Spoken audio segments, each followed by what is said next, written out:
Hello everybody and welcome back to another episode here of the Highland Scotties Teambuilder Dynasty here on EA Sports College Football 25, as we are here in the bye week in week 14 of the college football season here. And of course we're getting ready and getting fired up and coming up with a game plan here against the next team, which we'll face in the Big 12 Championship. We've already locked our spot, but we still have 2 more weeks before we get into that.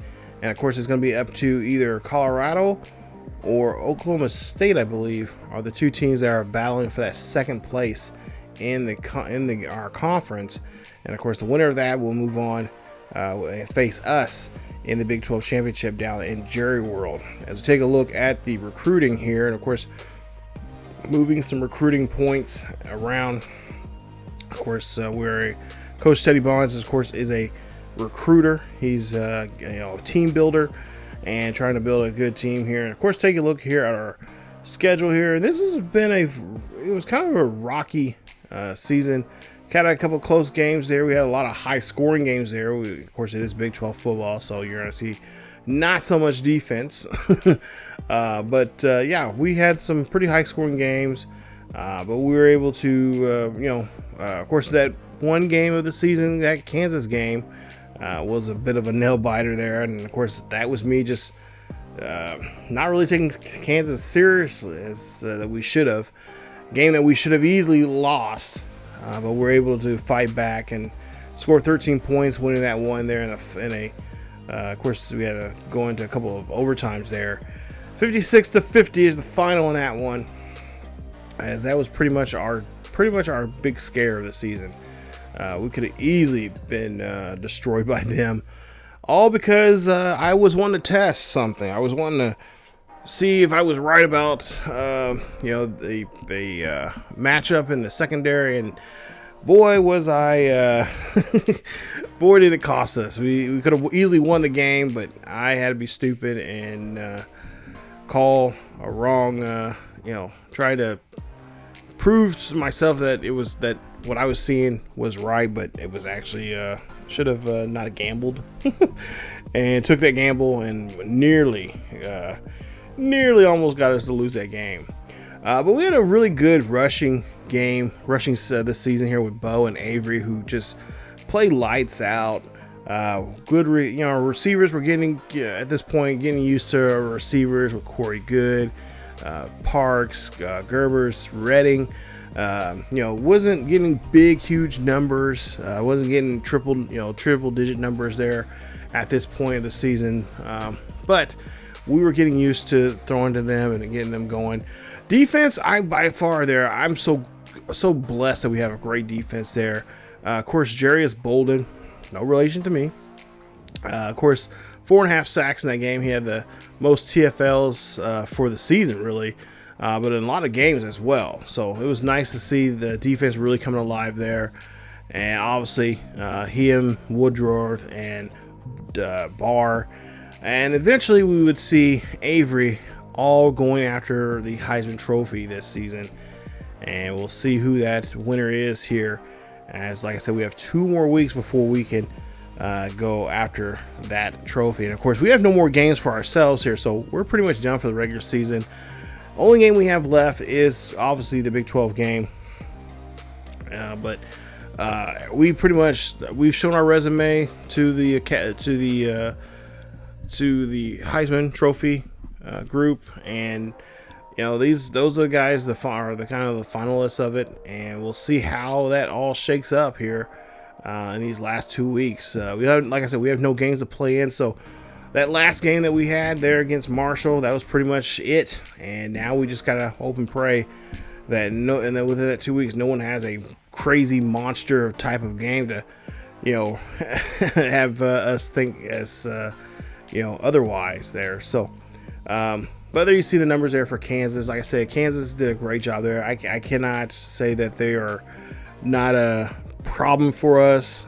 Even in the original series there we had on NCAA 14, towards the end of that series, Kansas and Kansas State were starting to be a problem for us, being bugaboos. Even early on, they were kind of bugaboos. And we had a quite a few close games there. And of course, every time we go to Lawrence, something weird happens. Like I mentioned in that video there, something always weird happens there. And of course, another weird event. Of course, it was really, I wouldn't say it was a weird event. It was just me just not taking them seriously and just gambling, risking it too much. We risk it for the biscuit too often there, and then of course obviously backfire because we threw a deep pass that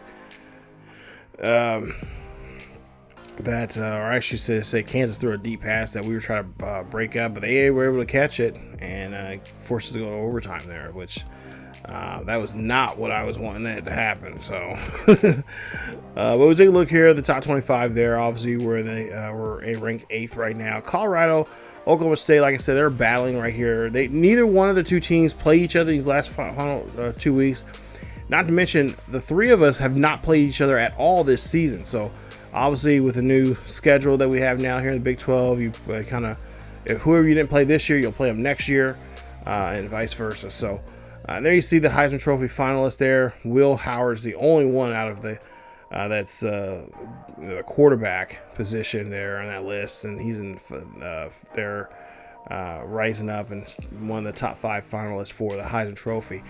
Now, as we're playing this on the Heisman, so I'm still getting used to the game and everything, but I was not expecting us to be having a Heisman Trophy candidate of any kind really until maybe season 3. Once we get some of these, because some of these guys are, most of these guys are either sophomores or juniors. We got a few seniors there, but I was not expecting us to be in that position that we're in.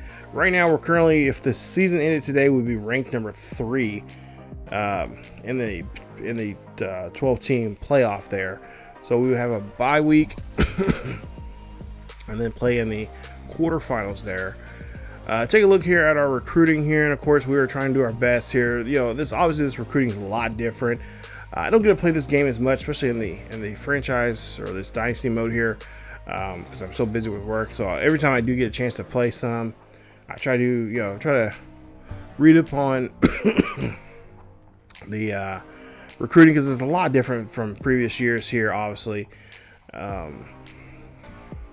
So with this new recruiting system, it's tougher for us, tougher for me to kind of pinpoint exactly what we want. Obviously, we got a few guys here that have committed to us there, which is nice. A couple athletes and a couple of offensive linemen there that I've been looking at there.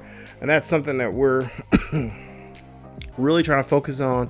Plus, trying to, take our coaches' points and try to reduce the, the rating or reduce the price of, open unlocking these players when you do scouting.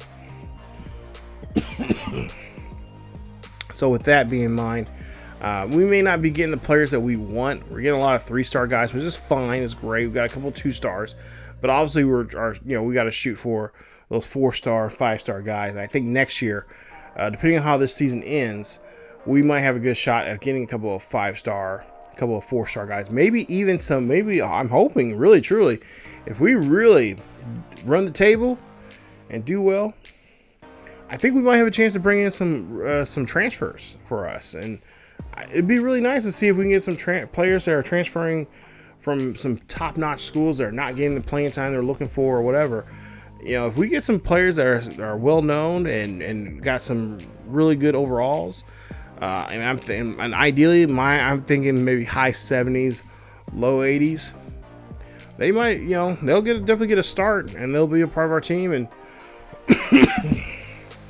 Regardless of how we end this season, will be a huge impact for us when going into season 2. So,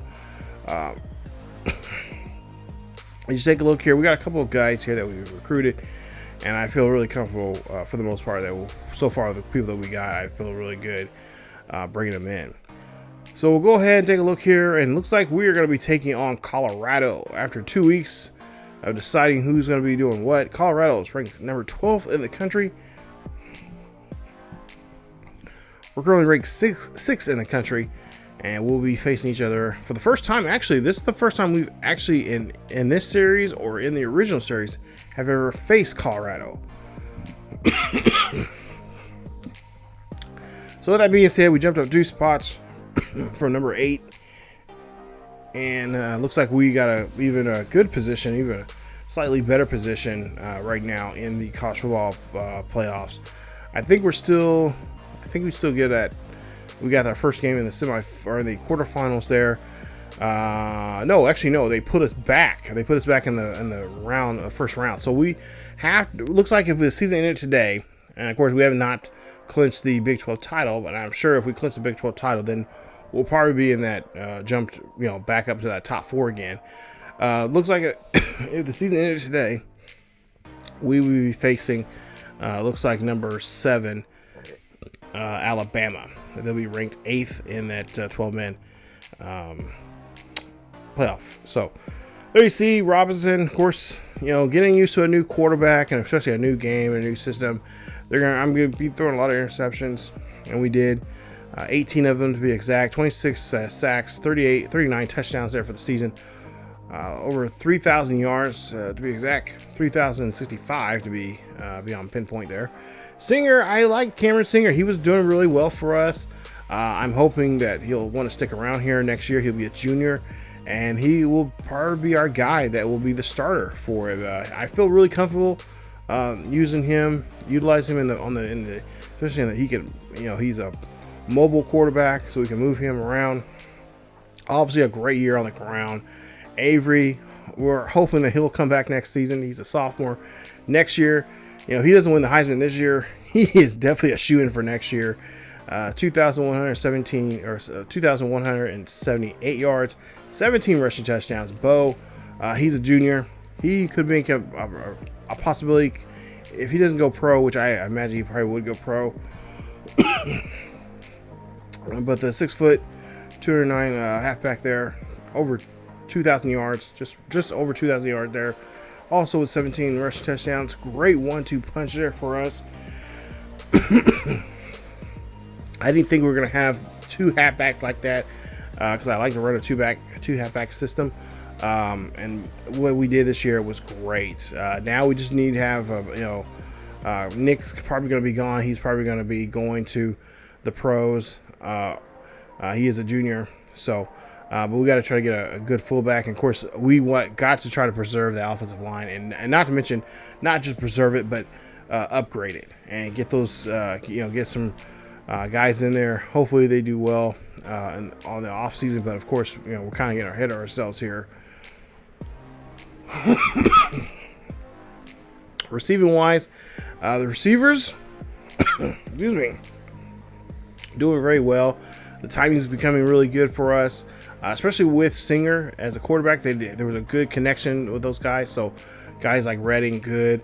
If they're going to be here next season, oh boy, look out. We're going to have some fun throwing that ball around deep and having some really exciting games there. Of course, Highland, Scotties in the original series, we kind of start being like a tight end. We had a lot of great tight ends, and that's kind of being the case here in this system or this series as well. And so hopefully that will continue being a tradition here. And then of course, like I said, we got to try to retool, try to make the offensive line better. Bringing in a lot of youth because we do have quite a few guys going to be leaving next season. So hopefully we'll get some. We can bring in some guys here that can kind of just from the word go for next season, go in there and jump in there and do stuff for us. And we got a couple of players that we're looking at right now that we've already signed already, but also too we're still on the hunt of signing here as we get closer to National Signing Day during the off season.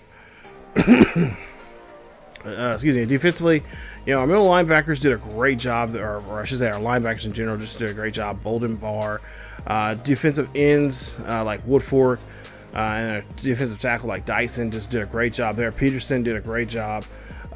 It's just going to be really tough because these, especially like Bolden here, he is, if he wins the Heisman, which he's the front runner for it, I don't see him probably coming back next season. I see a lot of, a lot of scouts and a lot of people are be saying, hey, you need to come to the NFL now and not wait another year.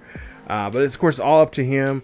If he is up for, if we can try to persuade him to come back, we're going to try to, but if not, then, if he says he wants to go pro, I honestly, I'm going to have to say we're going to have to let him go pro, to be honest. But, we'll see how all that goes here for him. But for the most part here, I mean, this has been just a great defense here. And then obviously I want to kind of retool it. I want to add some more, more guys that can be more, especially on the defensive line, be more,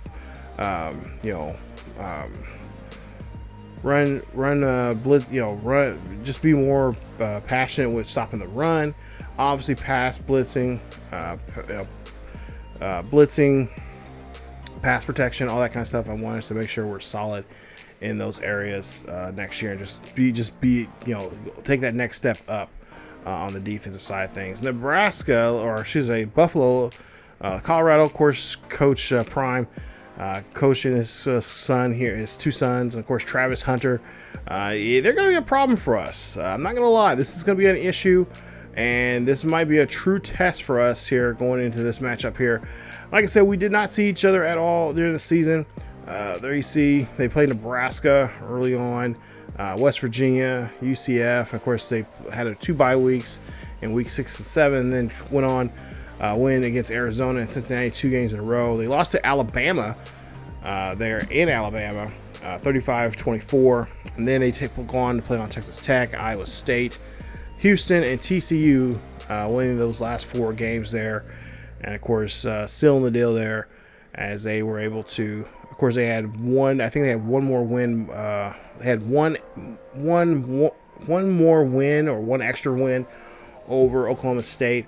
And that's what got them in the position to play in this Big 12 championship. And speaking of the Big 12 championship, this is the guy that I know that we're going to have to watch out for the most part here. We're going to have to come up with some kind of scheme, some type of schemes and some plays there for him. Travis Hunter, obviously, in real life, he won the Heisman Trophy. He's in real life, he's a guy that can play both sides of the ball, both as a receiver and as a corner, safety, whatever you want to put him in that position there. So he is definitely, there you see his number, 667 yards there, 1 touchdown so this whole season there, receiving wise. So that's kind of weird. I would expect him to have a lot more than that, close to double digits there. Punt return, he's also dangerous in that. This game here, this season they did not have him be too explosive. But I'm thinking that this Big 12 championship game might be the game where he breaks out. Sure, Sanders, the son of Dion, of course, their quarterback, he's got a pretty good arm on him. It looks like he's got a really good short and medium, or short and deep game from him. They're all actually both, all 3, short, medium, passing, or short, medium, deep, are all in the either the lower to mid 90s. He has good speed there. He can definitely get out of the pocket when he needs to, and he's really good at getting out of there when he's uncomfortable. 3,999 yards for him for the season, 24 touchdowns, 2 interceptions, 22 tackles for him. He's completed 63% of his passes this season. He is seen as a field general. Of course, this will be his last year playing college ball, as he is looking, of course, to his destination of playing pros. But there you see his rushing numbers there. 2 rushing touchdowns, 383 yards this season. He is definitely a guy that we're going to have to figure out how we can stop him. Obviously, Bolden and Barr are definitely going to have to be guys that have to come in from time to time and kind of blitz at him. We have to put a spy on him as well. They do like to run a no huddle at times when they got momentum on their side, so that'll be something that's going to be a key issue for us. But we can usually handle it. Usually when teams run those types of plays there, it doesn't do too good of a job once they get into the red zone because they're too wore out as they're marching down the field. Hayes is their defensive end, and on defense here, and this is a guy that's going to definitely try to put a slap down here on our quarterback, and of course our running backs here as well. But there you see the block shedding, pretty good block shedding, as well as he has a pretty good IQ for that position as well. So he knows what he's doing. He knows what he can read defenses. He knows he can pretty much figure out what's going on the field. And we're just definitely going to have to make sure this run stopper does not stop us from having a huge game there. We're going to have both halfbacks, pretty much the same game plan that we've had through the course of the season, which is pretty much just run our guys as much as we possibly can. Even we have our third string running back there will be helping us out as well. I'm hoping that Robinson will not get in too much trouble here in the passing game. If he does, we will break out Singer as quickly as possible, because we do not want to see interceptions being thrown, especially towards this young man's way, Shiloh Sanders, the younger brother and the youngest son of Dion. There you see from, of course, Canton, Texas, 2-star guy from high school. He is a senior as well. And of course, there you see his zone awareness, and of course his zone coverage is pretty good there. Play recognition as well. He knows what he's doing. He's a chip off the old block there, just like his daddy, and he will definitely, make you pay if you throw his way there in that secondary. So we'll definitely keep a close lookout for number 21 when throwing his way. I imagine they'll probably have him being set up, or at least be matched up with Redding, as Redding's one of our best receivers out there. But at the same time, too, here the last couple of weeks, Parks has been playing pretty good there, so we could see him being matched up with our slot receivers there. But yeah, Shiloh, there you see 40 tackles, 1 tackle for loss, no sacks, no interceptions, surprisingly enough there too. 2 fumbles, 4 fumble recoveries there for him. So not a huge big numbers that we're accustomed to seeing him, especially this season here, but he is definitely a dangerous person to watch out for in that secondary, and we'll just have to be very aware of where he's at on big plays there, and kind of avoid him as much as we possibly can. Also too, I want to get the halfbacks involved in the passing game as well. So as you take a look here, as we get ready to wrap up today's episode here, we see Conference USA, they're playing. They got their game coming up here. They got Middle Tennessee State taking on Liberty. You got the MAC. You got Western Michigan taking on Central Michigan. A nice little rivalry between those two. Sun Belt, you got James Madison taking on Texas State. The AAC, that's the American. You got North Texas taking on Charlotte.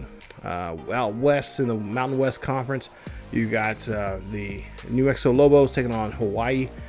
SEC championship game, obviously, it's going to be Texas A&M and Georgia. ACC championship, it's going to be North Carolina taking on Clemson. And of course, in the Big Ten, you got Oregon going for their first ever Big Ten championship here. And of course, they're going against the nice little darlings of Ohio State for that title. So I got some firsts coming up here especially with, like I said, with Oregon, the University of Oregon there. That should be a nice matchup there. That's going to be, of course, played in Indy there for the Big 12 championship. And so a lot of pretty good games for the championship game. And of course, obviously, our game is important because the winner of this will obviously get a spot in the 12-team playoff. Hopefully we will get it. We're ranked 6th right now. If we get the win, we should be placed back in that top 4. And that means we would get a game in the quarterfinals. Instead of playing the first round, we get a bye, and we'll have to see who we face in the quarterfinals once the first round games are over with. So we're looking forward to getting a win here today. It's going to be a good one. I would imagine it'll probably be a close game here. It's going to come down to whoever has possession, and of course, whoever makes a nice play defensively against the other team will probably have the ball game in their pocket. But that being said, hopefully all of that will be on our side for this matchup here against Colorado. So this will be the first time we play against Colorado. Obviously, I think next season we'll play them on a regular schedule. But yeah, we'll see how well this goes here for us in the next episode. So stay tuned for that.